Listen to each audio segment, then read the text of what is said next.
जय हिंद दोस्तों। एसएससी हिंदी में आपका स्वागत है। ये भारतीय राज्य व्यवस्था या इंडियन पॉलिटी की पहली क्लास है। इस क्लास में हम 1773 का रेगुलेटिंग एक्ट पढ़ेंगे। चलिए शुरू करते हैं। हमारा टॉपिक है 1773 का रेगुलेटिंग एक्ट। 1773 का रेगुलेटिंग एक्ट।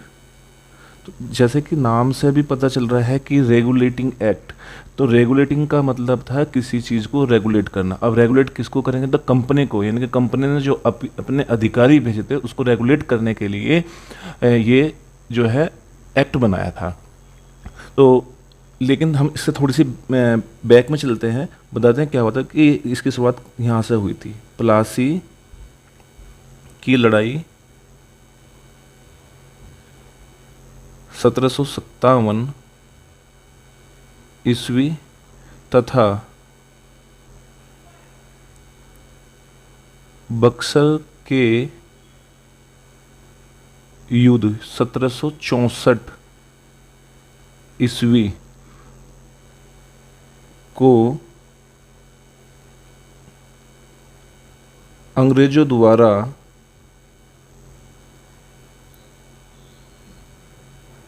जीतने के बाद ब्रिटिश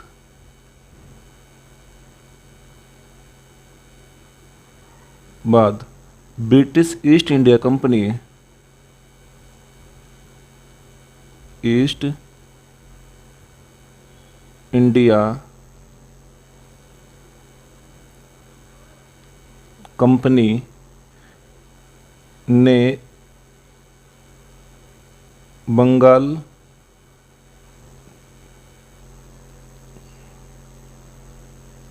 पर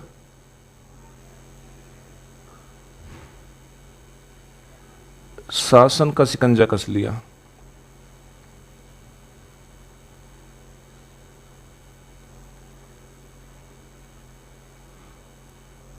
कहने का मतलब ये है कि जो अधिकारी थे ब्रिटिश ईस्ट इंडिया कंपनी के लोग थे, जब प्लासी का युद्ध हुआ था और बक्सर का युद्ध हुआ था, उस युद्ध में अंग्रेजों ने जीत लिए थे युद्ध, और ब्रिटिश ईस्ट इंडिया कंपनी ने तो क्या किया, बंगाल पर अपना शासन का अधिकार कर लिया, अपना शिकंजा जमा लिया। तो यहाँ से नेक्स्ट पॉइंट बनता है इसका कि ईस्ट इंडिया कंपनी के कर्मचारियों ने जो अनुशासन में था, जो उनका यानी जो ईस्ट इंडिया कंपनी का अधिकारी थे, वो अनुशासनहीनता हो गई, और इसी कारण से कंपनी ने जो है वो क्षति पहुंची थी अनुशासनहीनता के कारण। तो उन्होंने एक रिपोर्ट देने की बात की कि भाई तुम अपनी रिपोर्ट दो हमें, और रिपोर्ट के कारण हम तुम्हें बताएंगे कि हमारे यहाँ व्यापार हो रहा है क्या हो रहा है, क्योंकि ईस्ट इंडिया कंपनी तो भारत में व्यापार करने के लिए आई थी, लेकिन वे व्यापार की जगह कुछ और करने लगे थे, यहाँ भारतीय को शोषण करने लगे। तो उस समय ब्रिटिश जो प्रधानमंत्री थे लॉर्ड नॉर्थ, उन्होंने एक जो है गुप्त समिति का गठन किया था 1772 में। और जब 1772 में एक गुप्त समिति का गठन किया, तो उन्होंने बताया था कि भाई जो कर्मचारी हैं आप भेज रहे हो भारत में, भारतीय शोषण कर रहे हैं, है ना, और इस तरह से मतलब कि वे अपनी उनसे घूस लेते हैं, रिश्वत लेते हैं, और मतलब कि बहुत चीज़ें बताई उन्होंने। और उसको बताने के बाद में ब्रिटिश ईस्ट इंडिया कंपनी ने 1773 में संसद द्वारा एक रेगुलेटिंग एक्ट पास किया। ठीक है, चलिए इसमें लिख देते हैं कि ईस्ट इंडिया कंपनी के कर्मचारियों में ईस्ट इंडिया कंपनी के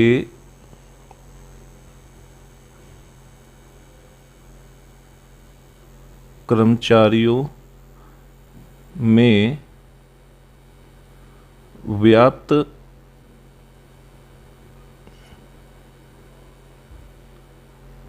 अनुशासनहीनता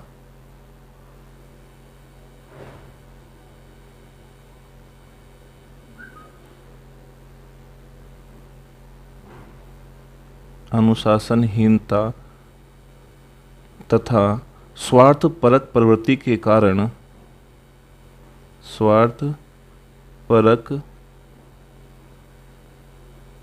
प्रवृत्ति के कारण कंपनी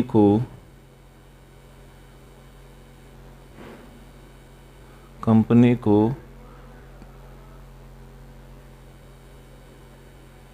हुई क्षति पर रिपोर्ट देने के लिए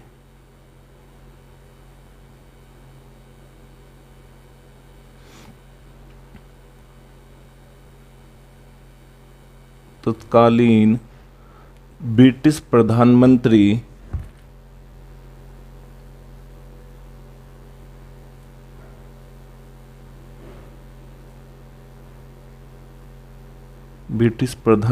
लॉर्ड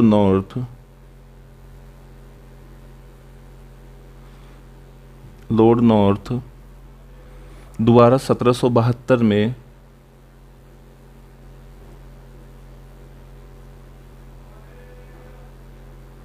गठित गुप्त समिति के प्रतिवेदन पर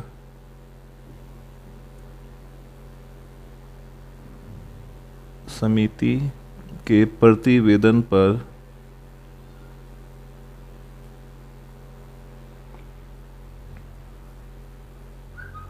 1773 में ब्रिटिश संसद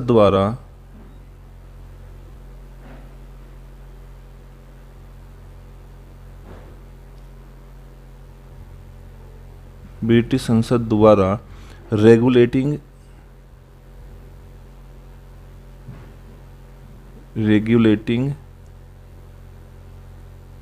एक्ट पारित किया गया।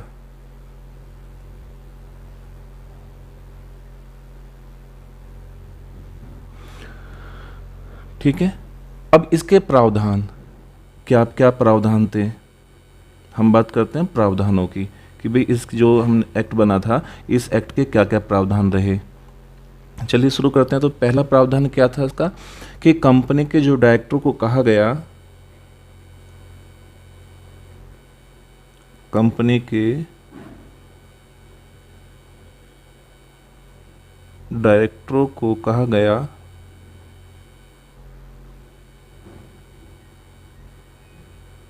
कि वे अब राजस्व से संबंधित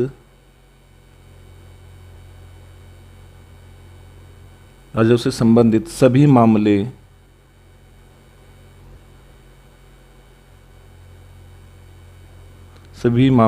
एवं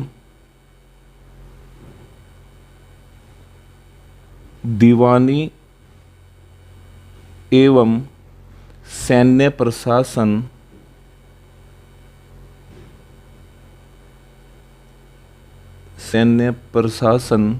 के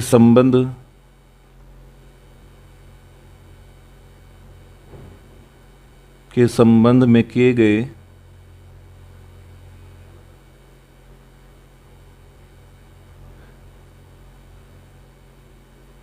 सभी प्रकार के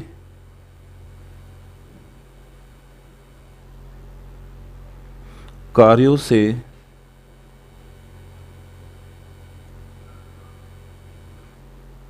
सरकार को अवगत कराएंगे।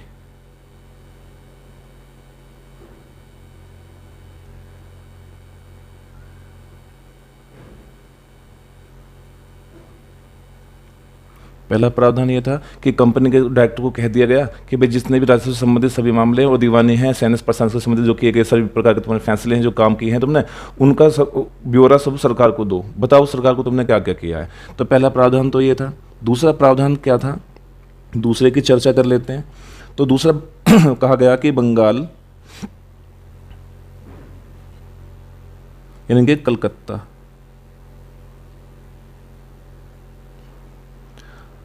मुंबई, मद्रास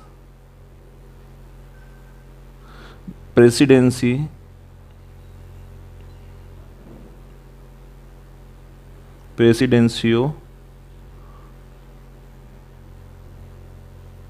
जो एक दूसरे से स्वतंत्र थी,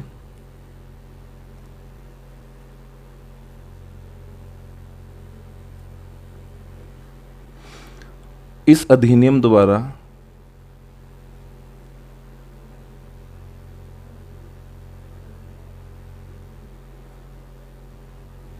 इस अधिनियम द्वारा बंगाल के अधीन करके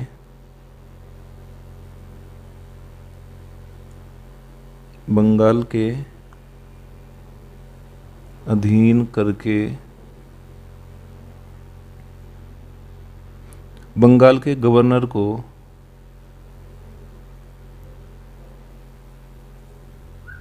बंगाल के गवर्नर को तीनों प्रेसिडेंसियों का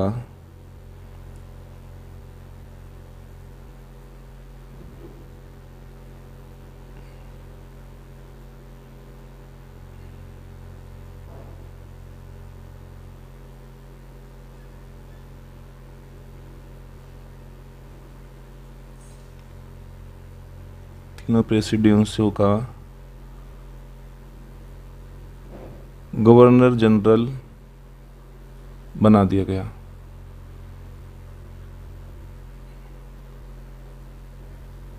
अब क्या किया, दूसरा प्रावधान क्या था कि जो बंगाल, इनके कलकत्ता, मुंबई और मद्रास की जो प्रेसिडेंसी थी सारी स्वतंत्र थी, और जो बंगाल का गवर्नर जनरल था इसके अधीन मुंबई और मद्रास को भी कर देगा। यानी कि अब जो है बंगाल का गवर्नर जनरल मुंबई को और मद्रास की प्रेसिडेंसियों पर भी काम करेगा, वो उसके अधीन कर दे। जो भी नियम कानून सब बनाएगा वो इसके ही, जो बंगाल का गवर्नर जनरल था वही बनाएगा, इसके अधीन कर दिया गया। नेक्स्ट देखते हैं, इसका तीसरा जो है वो देखते हैं।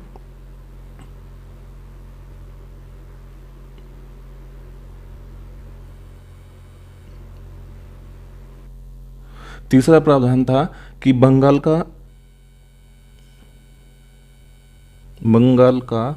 प्रथम गवर्नर जनरल जो बनाया गया वो था वारेन हेस्टिंग। बंगाल का प्रथम गवर्नर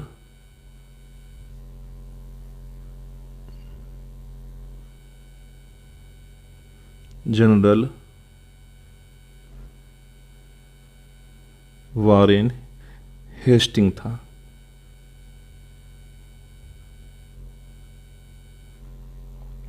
नेक्स्ट प्रावधान है इसका चौथा, गवर्नर जनरल की सहायता के लिए, किसकी, वारेन हेस्टिंग की, यानी कि गवर्नर जनरल की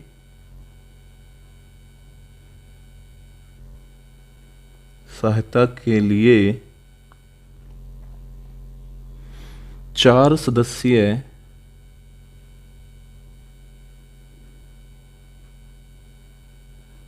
सदस्यीय परिषद का गठन किया गया।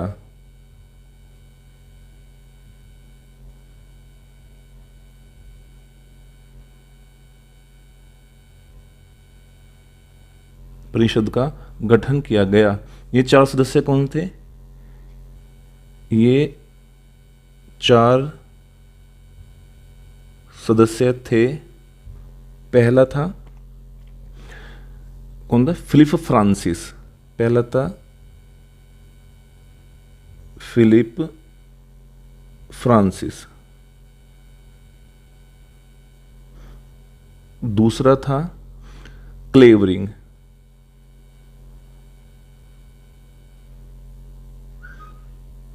तीसरा था मानसन। चौथा था वारवेल। ये 4 सदस्य ने कि जो गवर्नर जनरल था बना दिया, प्रथम गवर्नर जनरल था वारेन हेस्टिंग। अब भाई अकेला काम करना पड़ेगा इसका। इसकी सहायता के लिए क्या किया? 4 सदस्य एक परिषद का गठन कर दिया। ये 4 सदस्य कौन कौन थे? Philip Francis, Clavering, Monson, Barwell. ठीक है। नेक्स्ट क्या था इसका प्रावधान? 5वां प्रावधान देखते हैं कि इन सभी का कार्यकाल, किनका? जो जनरल थे और इसकी सहायता के लिए 4 सदस्य थे, इन सभी का कार्यकाल 5 वर्ष का था।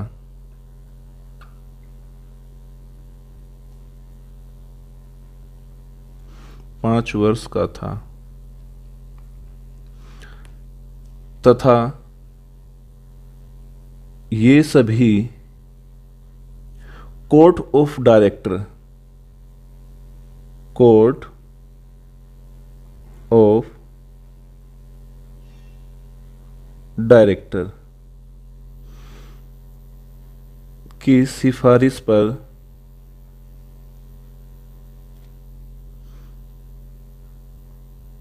केवल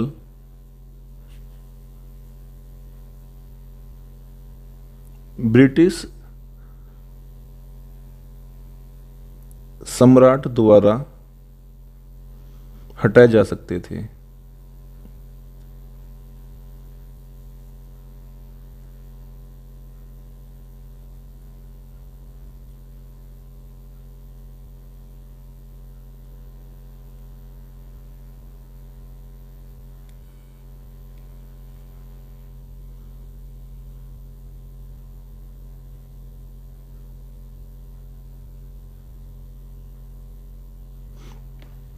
ठीक है, मतलब कि जो इन सभी का कार्यकाल था, गवर्नर जनरल का और उसके 4 सदस्य जो परिषद थी, इनका जो सभी का कार्यकाल था 5 वर्ष का था, और इन्हें केवल केवल कोर्ट ऑफ डायरेक्ट की सिफारिश पर ही ब्रिटिश सम्राट द्वारा हटाया जा सकता था। इसके अलावा इन्हें और कोई नहीं हटा सकता था। नेक्स्ट प्रावधान है इसका छठा, इन सभी इस एक्ट के द्वारा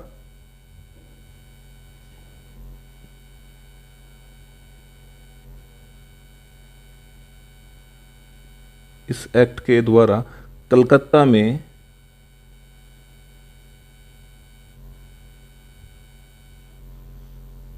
एक सुप्रीम कोर्ट की स्थापना की गई।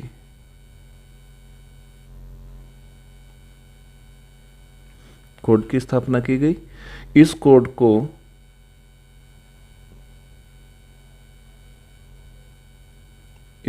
को सिविल, आपराधिक,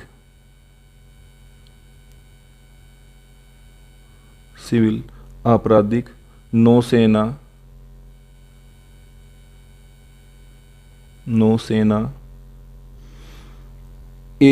एवं धार्मिक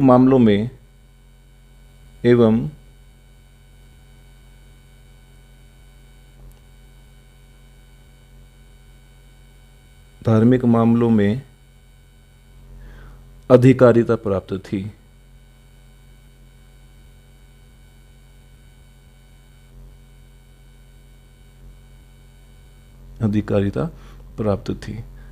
सातवां पॉइंट होगा इसका, इसमें एक मुख्य न्यायाधीश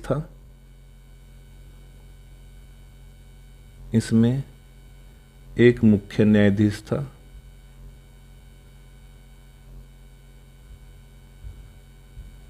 तथा 3 अपर न्यायाधीश थे।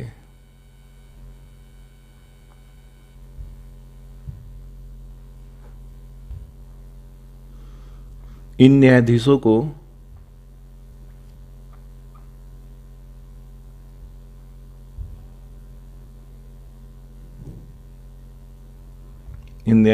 को वकालत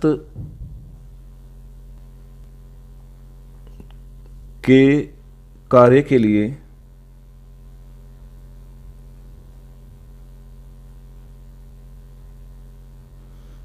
वकालत के कार्य के लिए 5 वर्ष का अनुभव होना अनिवार्य था। वकालत के कार्य का 5 वर्ष का अनुभव होना अनिवार्य था।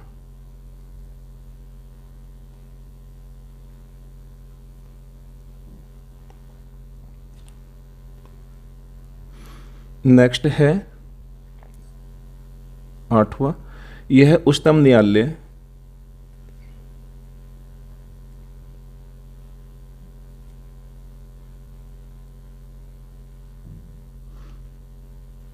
(1774) में गठित किया गया।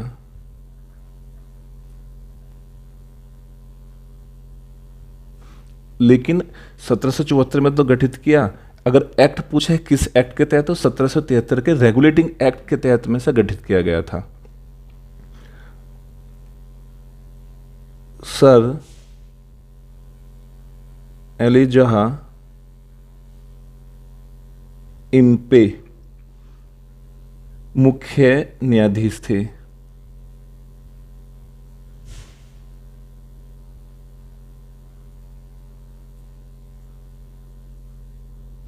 तथा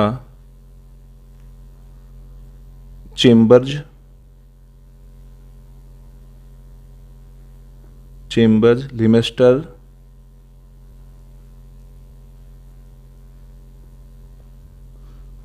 हाइड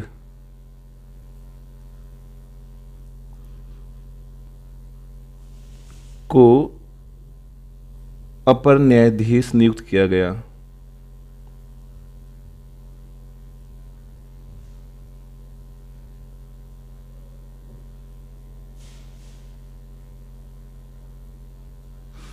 नेक्स्ट है सभी व्यक्ति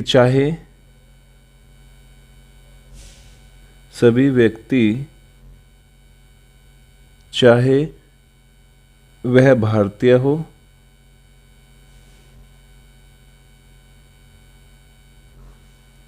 या अंग्रेज, सभी को सुप्रीम कोर्ट में अपील करने का अधिकार प्राप्त हो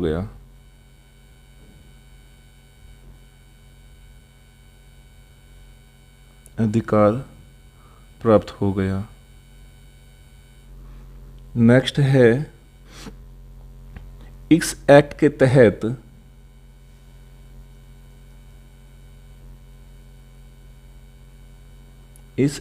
तहत कंपनी के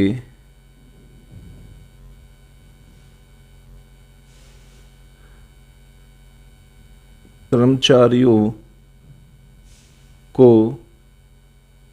निजी व्यापार करने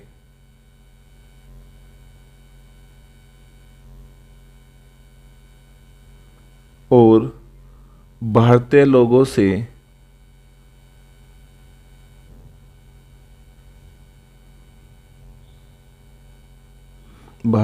से उपहार लेने व रिश्वत लेने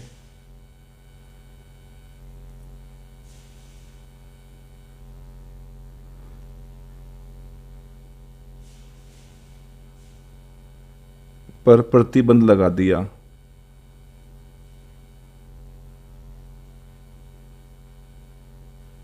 अब कोई भी अंग्रेज भारतीयों से क्या करता था, उपहार भी नहीं ले सकता, कोई रिश्वत भी नहीं ले सकता था इस एक्ट के तहत। चलिए अब हम इससे रिलेटेड कुछ प्रश्नों पर चर्चा करते हैं कि इससे रिलेटेड कैसे कैसे प्रश्न हो सकते हैं। पहला क्वेश्चन है हमारा क्वेश्चन नंबर 1 कि ब्रिटेन की संसद के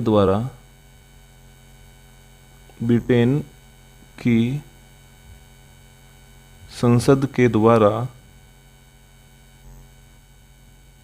एक अधिनियम बनाया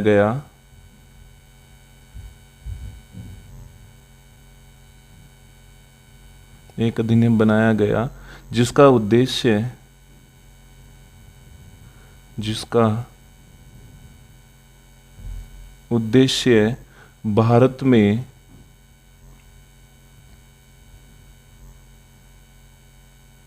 ईस्ट इंडिया कंपनी के शासन के प्रबंधन में परिवर्तन करना था।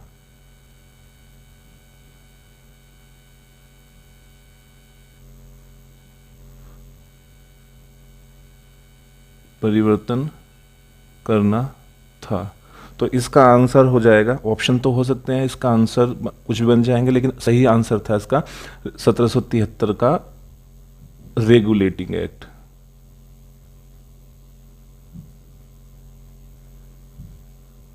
ऑप्शन तो कुछ भी बन जाएंगे। क्वेश्चन नंबर 2 है इसका, देखते हैं नेक्स्ट क्वेश्चन।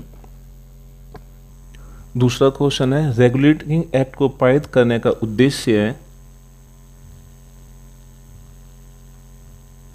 रेगुलेटिंग एक्ट को पारित करने का उद्देश्य सत्ता हस्तांतरण नहीं था।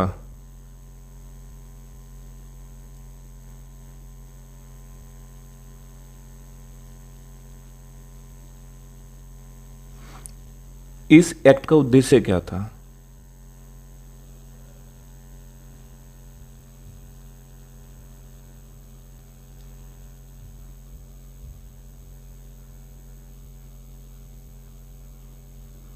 तो इसका आंसर हो जाएगा कि कंपनी की भारतीय सत्ता पर ब्रिटिशर्स संसदीय नियंत्रण स्थापित करना, यानी कि कंपनी की भारतीय सत्ता पर ब्रिटिशों का संसदीय नियंत्रण या ब्रिटिश संसद का नियंत्रण स्थापित करना। कंपनी की भारतीय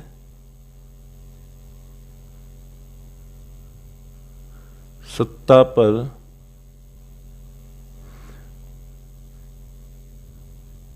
ब्रिटिश संसद का नियंत्रण स्थापित करना।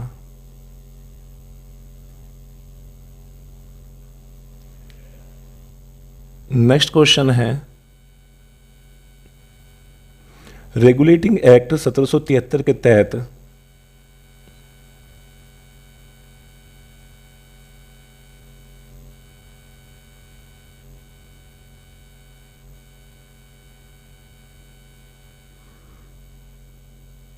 किस प्रेसिडेंसी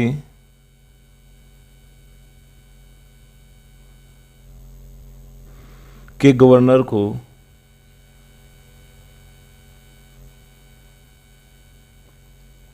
मद्रास, बंबई तथा बंगाल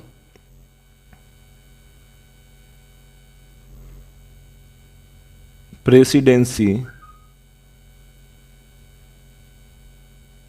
का गवर्नर जनरल बना दिया?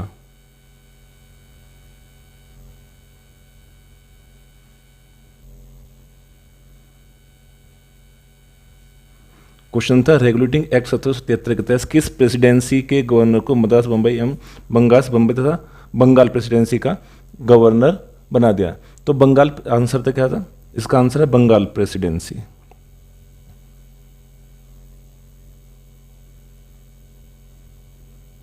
नेक्स्ट देखते हैं क्वेश्चन चौथा। देखिए कि रेगुलेटिंग एक्ट 1773 के तहत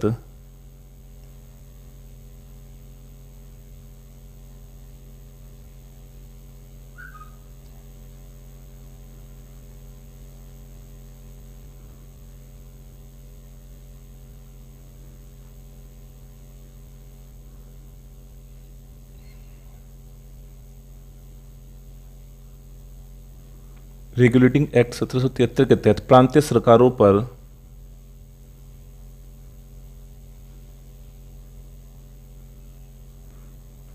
सरकारों पर किसे नियंत्रण करने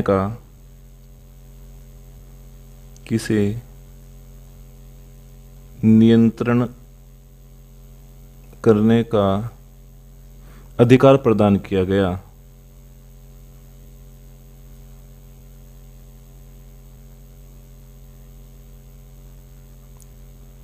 आंसर है इसका गवर्नर जनरल।